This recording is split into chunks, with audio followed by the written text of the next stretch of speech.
வாழ்கின்றேன் பல்ல எந்த துறைகள் பண்ணே உன் வாயுதாம் வள்ளீர் கல்விகளே நான் எதனாயிடலாம் வல்லானை போதா இவற்றின்னை வயிறுடையமை எல்லாரும் போந்தாரே பொந்தனகல்லே வல்லானை கொன்றானே மாதாரே மாதரிக்கான் వల్లానే మాయే పాడిలే రంబవాయ్ జై శ్రీమన్నారాయణ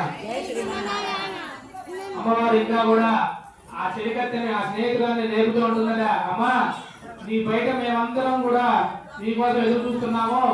లేత చిలుక వంటి కంఠమైనటువంటి కంఠం కలదానా మాధుర్యమైన కంఠం కలదానా ఇంకా నిద్రిస్తున్నావా ఇంకా లేదండి ఇప్పటికైనా అని చెప్పి నేర్పుతుందట. నేర్పుతూ నీ యొక్క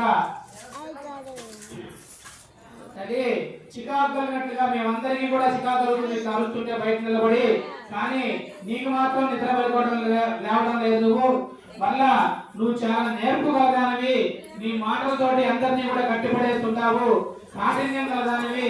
పోనీ ఇంత కఠినాత్మలు నేను సమాధానం చెప్పినప్పటికీ కూడా మీరు బయటికి రాలేదు అని చెప్పి పిలవగా అప్పుడు గోపిక అందరూ బయటకు వచ్చి ఆత్మీయ అంటుంది ఆ స్నేహితురాలు. గోపికలు అందరూ వచ్చారా, నేను ఒకదాన్ని ఆలస్యం అని చెప్పి అడుగుతుందట. అడుగుతూ అన్నదట నేను వచ్చి చేయాల్సిన పని ఏముంది అని చెప్పి అడుగుతుందట. అప్పుడు ఈ గోదాదేవి వీళ్ళందరూ అన్నారట, అమ్మా నువ్వు ఆ స్వామి వారు ఎట్లాంటి వాడు అంటే ఉభయపీఠం అని చెప్పి ఒక పెద్ద వరిష్టమైనటువంటి ఏనుగు ఉందట. అటువంటి ఏనుగును నమ్మినటువంటి ఆ స్వామి శత్రువుల యొక్క అహంకారాన్ని పోగొట్టేటటువంటి వాడు మాయావ్యగు శ్రీకృష్ణుడి యొక్క కీర్తిని గానం చేయడానికి నువ్వు రావాలమ్మా రా తల్లి అని చెప్పి ఆ తల్లి అడుగుతుందట.